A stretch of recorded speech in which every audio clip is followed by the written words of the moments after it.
we're looking really good through here. I just have to sand down just a little bit right in here. Then right through here, I have to put a little bit of putty, my U-Pol putty. So, or glaze, I guess you'd call it, to get some of those fibers, those little scratches and fibers down. So I got to fix that area right there and right here, but everywhere else is looking really, really good. So other than that, I just have to wet sand it down and be done with it. So just a few little areas. I'll show you real quick. Very, very minute. So, you know, I fix that tiny little area there. Then this stuff I'm gonna sand. That'll sand down. So, but these little scratches right in there, hard to see on camera, but a little bit right in there. So I just need to take some putty and flatten it right, just right through here, all the way down to about right here. And then I got just a tiny little indent right there. So little tiny little areas. Okay. On the inside, there's not much work to be done. Like I said, it doesn't have to be 100%. I got a little bit right here that I have to put a little glaze. You know, just depends on what you want to do. So I could put glaze right through there, and I could put a little bit of glaze or sand that right there. I don't know yet. So if you want it perfect. And then I'm gonna take a piece of paper. Since this, I need to draw this shape. I need to sand the rest of this down too, but I'm not quite there. But I need to draw out this shape. And then I'm gonna have to build my fiberglass section to it. Cause see, this one over here is completely broken off.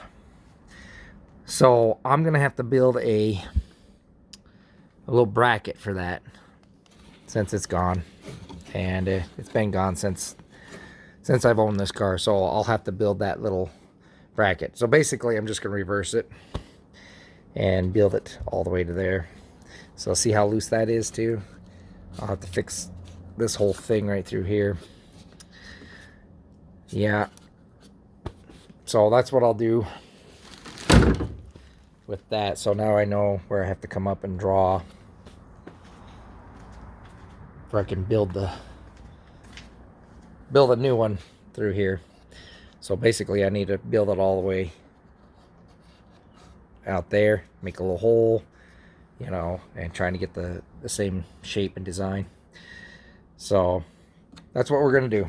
Okay, so while that's drying, got me some cardboard here, and I am going to make this outline. So we're gonna have to get this underneath here.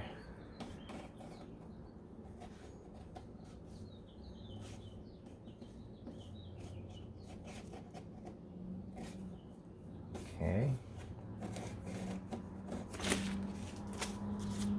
So that's our angle.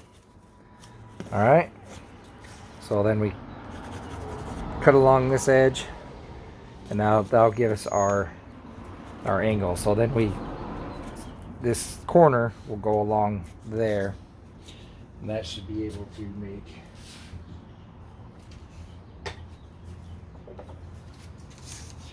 it. So then now go ahead and cut it out.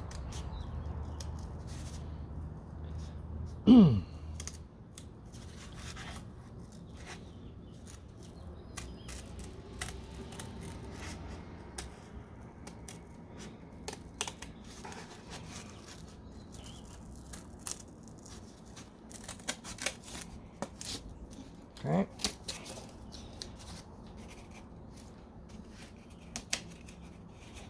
And there we go. So that has our basis of an angle. We got this, so we can match it along with here and then up on there. So if we go over to the other side,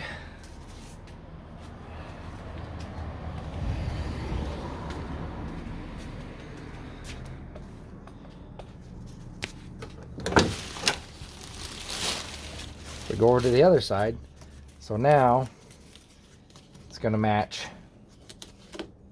that angle right through there. Makes sense? So now I have to build it up this way and build our little ridge going this way, and then we can go ahead and put some fiberglass down. Okay, so basically what we're doing now is we're just doing arts and crafts. So we're just going to cut up some pieces.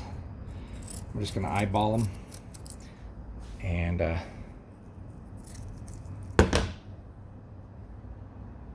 just going to make some pieces like this, kind of just set them there just to get an idea. Like I said, it's nothing crazy.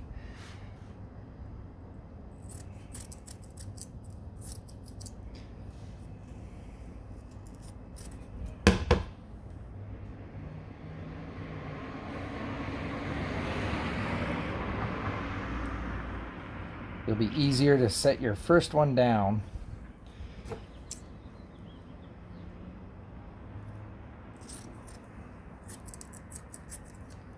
And then I tried to make a little bend there.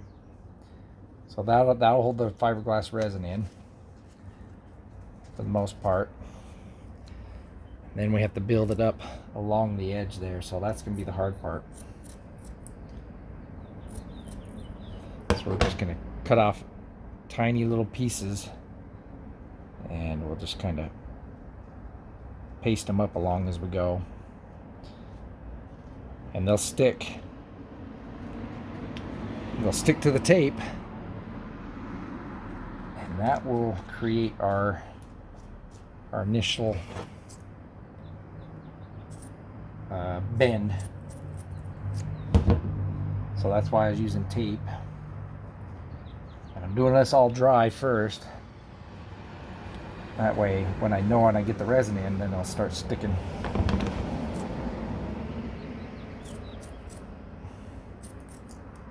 You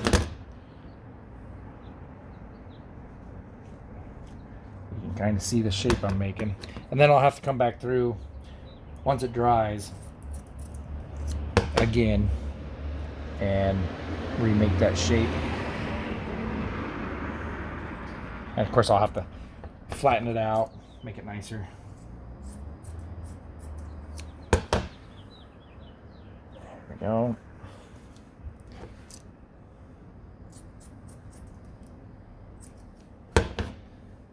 All right. Okay. We'll try something like that and make some more little pieces where I can just put them on top.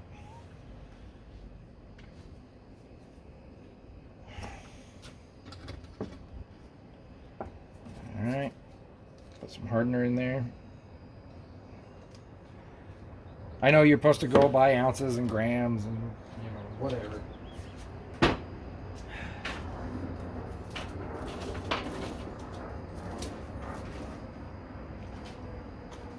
But at this garage, we just eyeball. So, okay. That should be enough.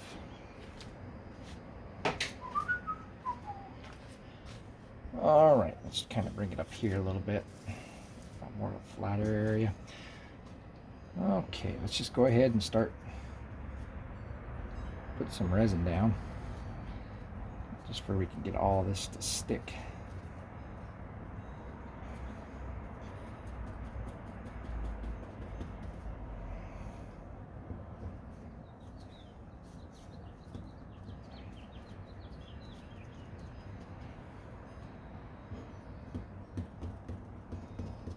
There we go.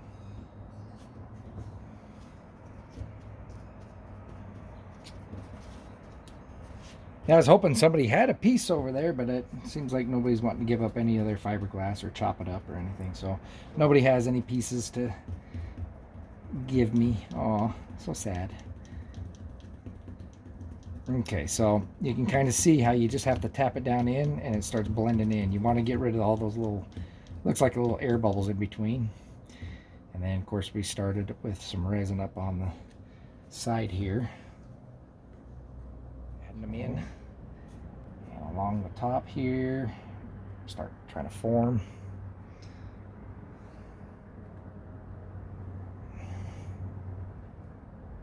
Just making a mishmash of pieces here. A little more along here. Good piece to go right there.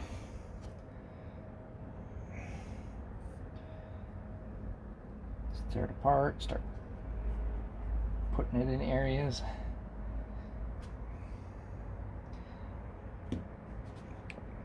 I know everybody always says wear gloves, but every time I wear gloves, I can't handle I can't handle little things like this, so I don't know, I'm just kind of used to the itchiness of the fiberglass now, so we can bend everything like that. Okay, let's try this and see what happens.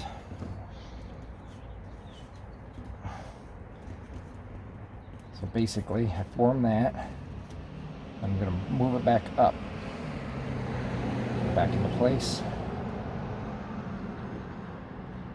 See if I can fold it down, or just have it standing up. Okay, get this corner.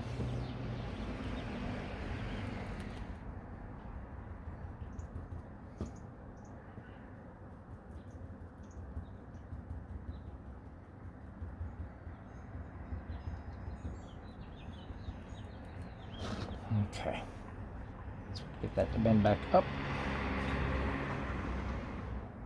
Do it like this.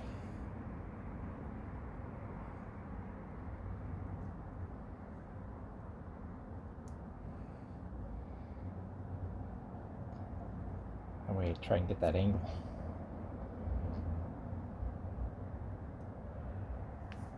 Got an idea.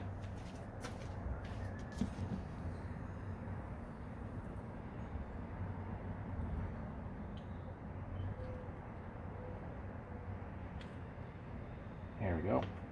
Just going to do that. Make that corner real thick.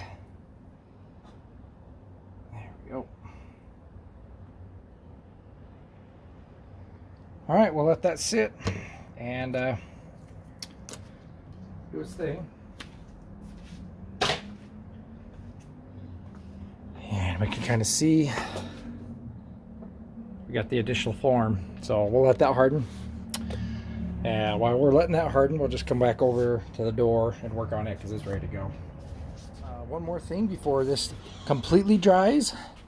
If you're using, I took these popsicle sticks off that were holding up the areas. So now, you know, I just, because now it's starting to get hard. And I didn't want that fiberglass resin to stick to the, you know, to the popsicle sticks. So, and I can do the same with the cardboard too. It'll be a little sticky, but that way everything's loose from it, and then I can just flip it over and let it dry. So then back to this. On this panel, I have to hit a few tiny little spots, and then it'll be pretty much ready to go. But first, I'm going to try and get that cardboard off. Shape. So, still a little sticky, but that will be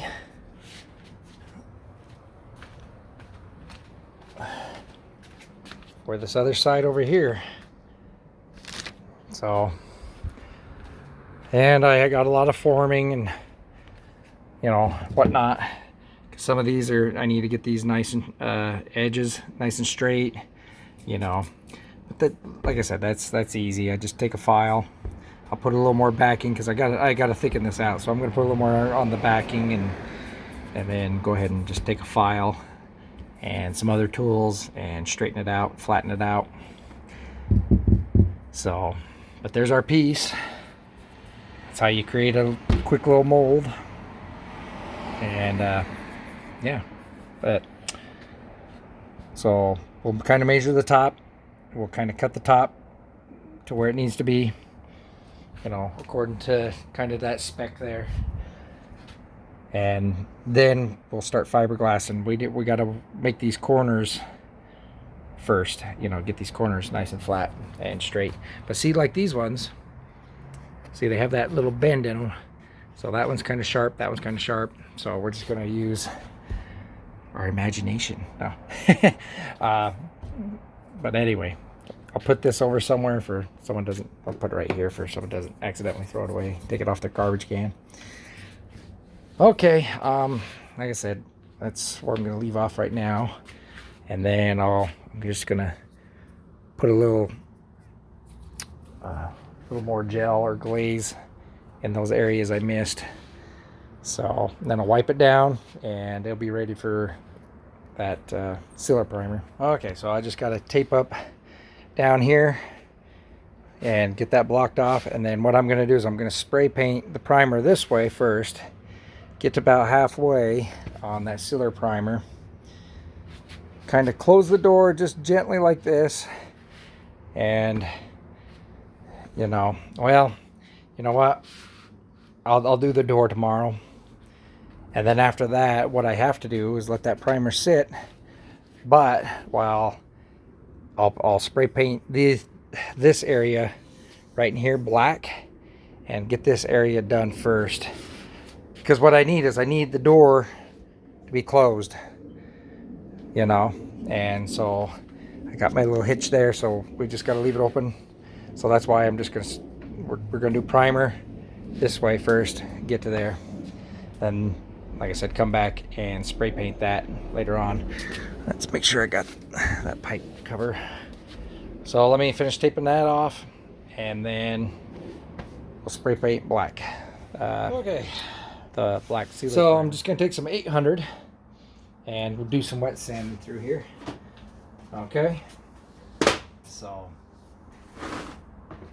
and clean up all these little areas.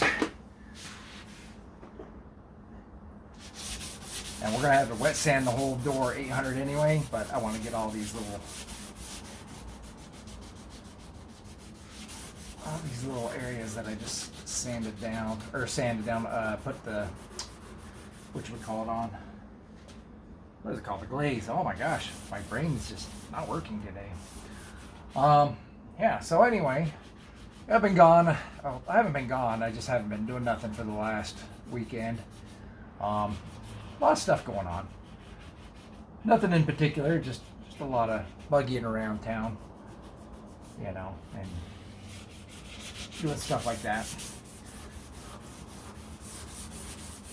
Yeah, this door's gonna turn out really nice. You know, it's funny, like, my dream car has always been a 67 Corvette, you know, kind of with that, I like the silver pearl with that black stinger look, you know, but those cars, they're so, they're so much out of my price range that I don't think I'll get one anytime soon. So the C3s are a little more affordable. And still, even for the chrome bumpers, you know, I mean, I see a lot of them that are pretty much all the way done. I mean, they're not modified like mine are all or anything like that. But, you know, they're going anywhere from, you know, mid-20s to, you know, about 30, 35. You know, it just depends on what options you want, stuff. But it's very interesting to see the prices. These are still somewhat affordable. I think prices on the chrome bumper ones especially will go up.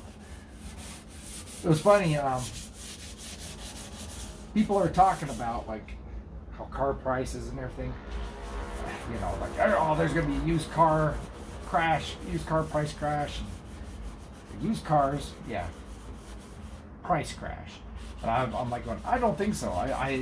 you have to remember when inflation hits, it's sticky. It doesn't really go away, especially what we've seen where these huge gains in, you know, like especially your grocery bill and, you know, all that type of stuff.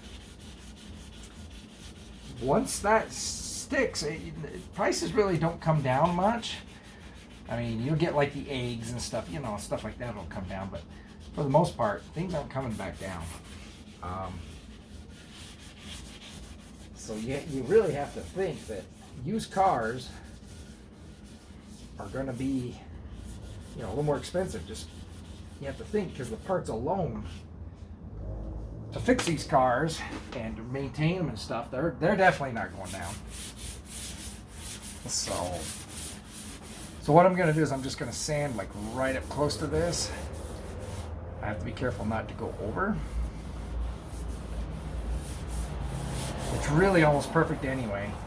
So I got my 800 here, and I'm just taking down that initial top layer. That's all I'm doing. So, you know, you can put a layer of tape right through here if you don't feel comfortable just, you know, doing it by hand like that. If you're getting crazy, but it's not going to be too bad. So I don't think I'll need it. Just be careful. But yeah, used car prices, you know, I mean, they're starting to come back down. Don't get me wrong, they're starting to normalize. But especially classic cars, you know, ones like my Subaru and that, yeah, they still got room to fall, you know, and stuff like that. But most people, they're not buying classics like this, you know. Most people just want a car just to drive around, get around from point A to B. A lot of people don't like old cars. I mean, they like them for the styling and that, but once they actually drive an old car, they're like, no. Because it's funny, even though this car can handle its own, for being, what, 50, what is it, 54? No, 55 years old? You know, and it still can do very well with newer cars, but still the stopping power, you know, the taking off and everything is just way much more advanced. The gas mileage, especially the suspension. I wish I had enough money to get a whole new modern suspension under this. That would just really make this car much more fun to drive. That, and get a 6-speed and make it a little more modern, you know. Because realistically, the modern cars do drive better. You know. My first car was a 70. First car I bought myself was a 73 Ford Maverick. Had the 302. Didn't have power brakes. Had power steering. Had AC, but the AC just never really fully worked. And you know, but I drove that for 14 years, and it served its purpose.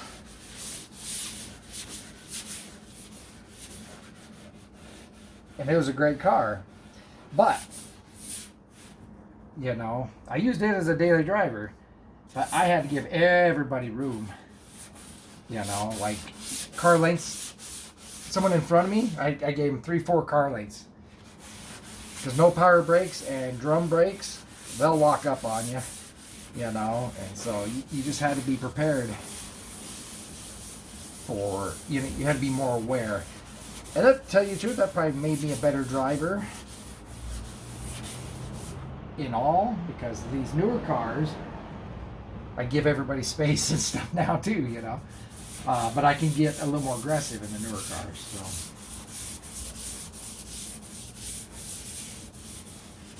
All right, so I can feel. You can feel the roughness when you're sanding, and it'll go away when you start sanding. You'll just get smooth. Like I said, I'm going to 800. You can hear it compared to that. See? That's how I'm able to tell. There's a lot of it. You can feel it and hear it. Once it starts gliding, then you know you've got that area really well. I told you my favorite car, if I had unlimited money, would be a '67 Corvette. I mean, what would you guys get? I mean, I know you're watching me work on a Corvette, so you might be here for a C3 Corvette. C3 Corvette might be your dream car. You know, the C3s are, I mean, they're very similar but very different than the C2s. The C2s just have a different styling.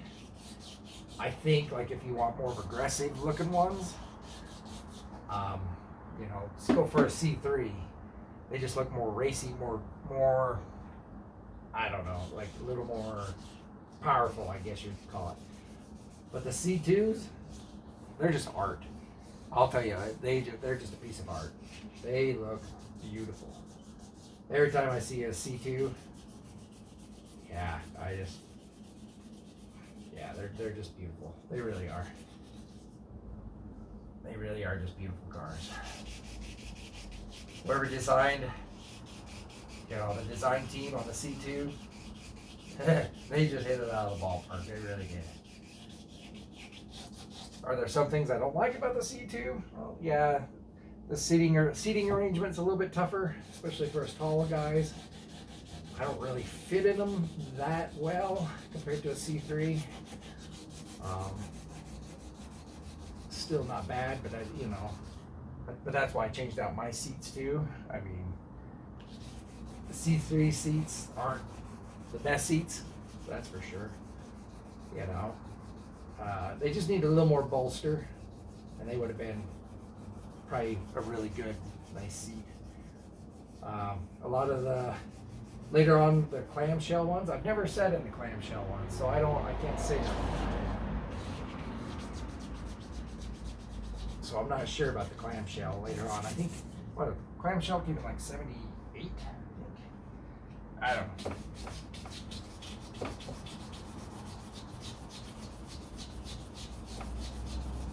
Well, out of C3 Corvettes, I think 69 is probably one of the best looking C3s out there, you know, because of the gills and just the overall look of it. I think is probably the best. I think they really hit the nail on the head on that one, on the out of the C3s. So that's out of the chrome bumpers.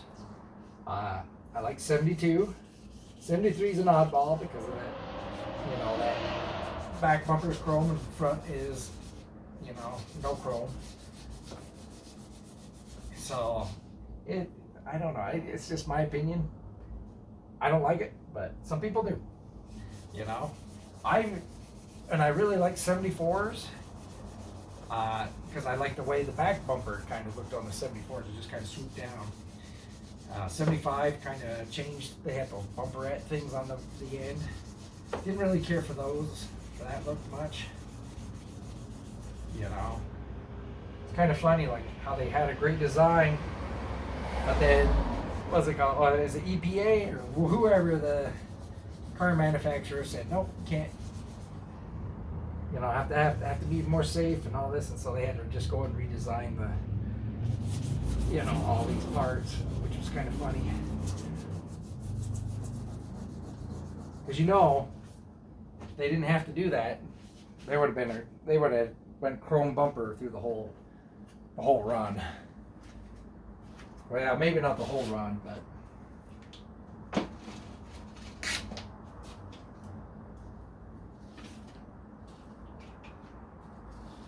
the chrome bumpers would have lasted a lot longer. So for me, collectability is a 69. After that, 68 is very similar to 69. It just is, but it's a lot of 1 year pieces. And it's not very good when you have only 1 year piece pieces on stuff. Makes finding parts a little bit harder. Some oddball things. I do like the dash, the key in the dash for the 68. I would kind of wish they would have carried that over, but that was a security reason too. So that's another reason they got rid of that.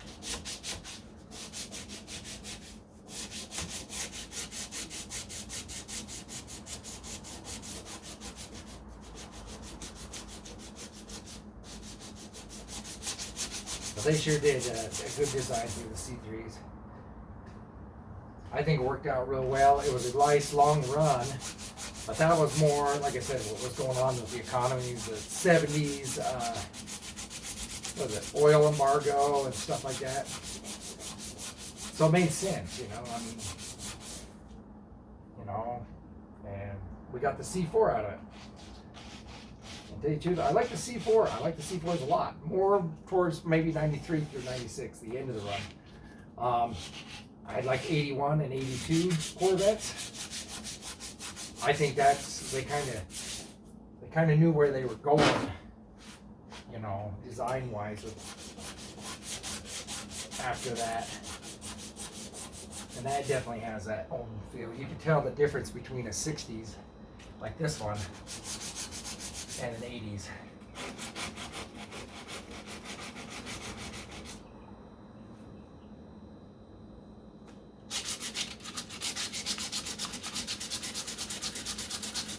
Other than that, weather's nice. I thought I'd be further along. I thought it'd be more done. To tell you the truth, I thought I'd be completely done sanding and working, but you know, that's life. I didn't give myself a huge timeline or a strict timeline. Just enough one to where all winter, because I wasn't going to drive it really during winter, so we all knew that. But like right now, it's a beautiful day, and it would be really nice to take the car out for a drive. But I got to get this done. So I keep telling everybody, oh, 2 more months. 2 more months. So I'm hoping for the end of May. Push for May, the end of May.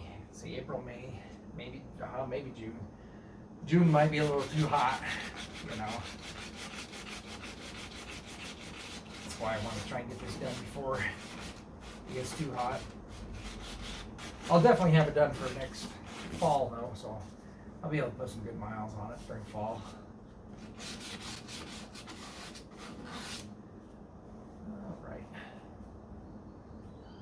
Since I'm here, we're going to clean up this top a little bit. We're going to have to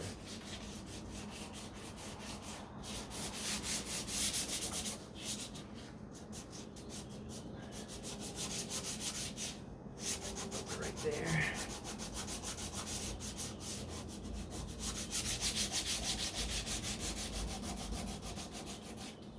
I really do appreciate you guys sticking with me. You know, the sanding and just doing body work gets kind of boring. Just watching me do it over and over and over and over again. You know? But the reason I'm kind of showing every little step is I want to be real with you guys on how long this really does take. It takes longer than most people think, especially if you're a perfectionist. You know,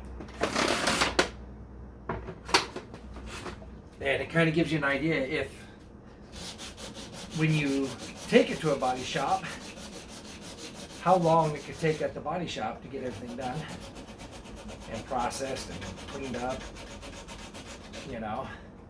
So this shows, you know, what goes into a paint job, and it's just it's all labor work basically, and supplies. And that's really what this really is. It's just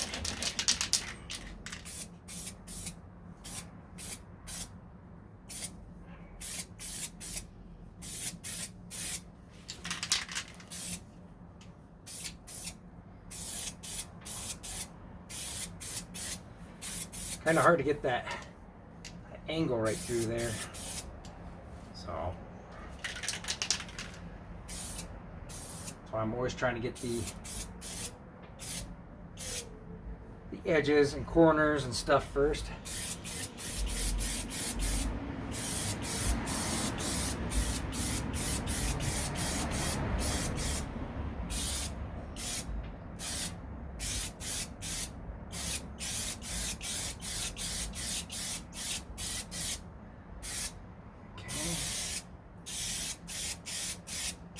Oh, this is going on really good.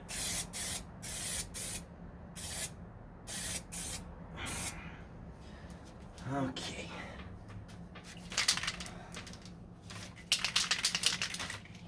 Get up in here.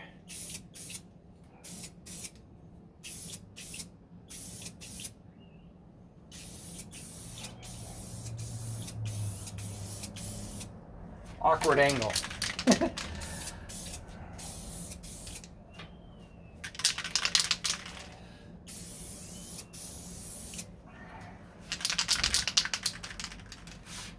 Getting a little bit of solvent pop right there, but no big deal. No big deal.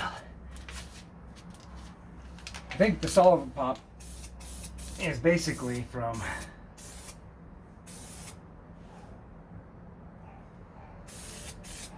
solvent pop is from it wasn't quite dry in that area, so I probably still had some of that wax and tar remover in that little area right there. So, but it doesn't matter because I'm gonna have to come back and sand it one more time to 800 grit before I actually spray paint. So I can always come back and just put another little layer of primer right there. All right, there's my first coat.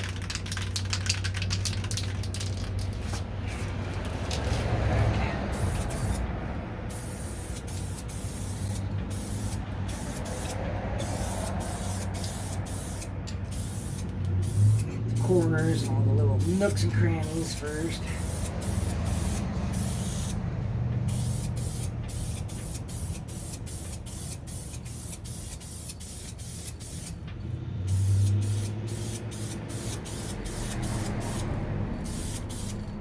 Like I said, inside here, it's not going to be perfect. It's better than what it was.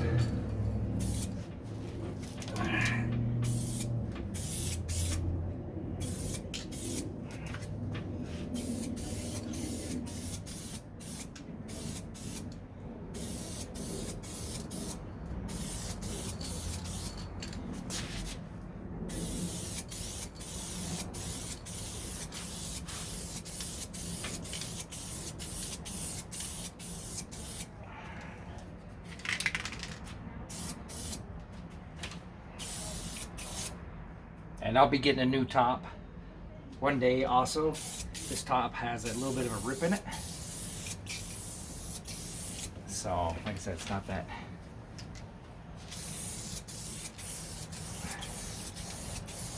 If it was brand new, I would have took the top out. That's the good thing about doing the body work first, is pretty much, you know, it all needs to be replaced somewhat. So, there's 2 coats. Let's see. Oh, here, I missed one. Okay. Okay, let's take a.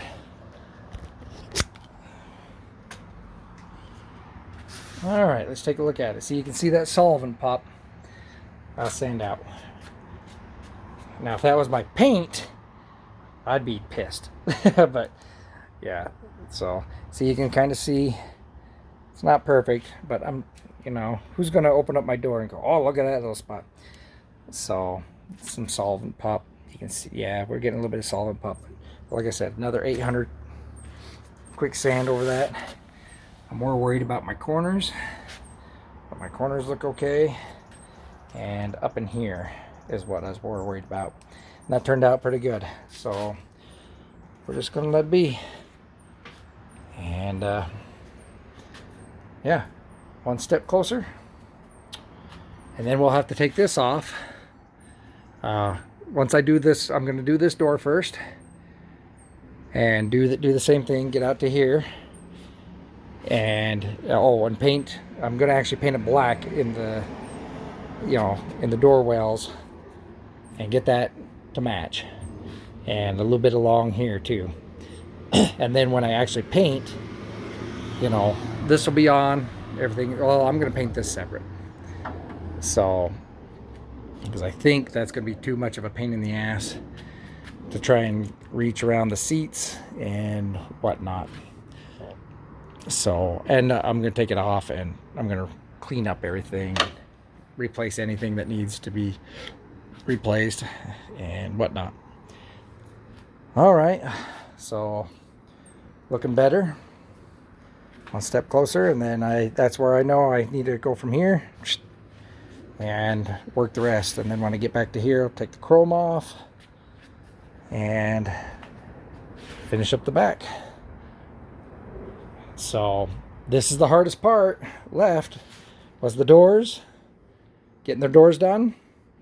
But the main body through here and up in here, that's gonna go by really quick. So, because I wanted to get the lines on the door more correct. So we're almost there. All right, see you next time.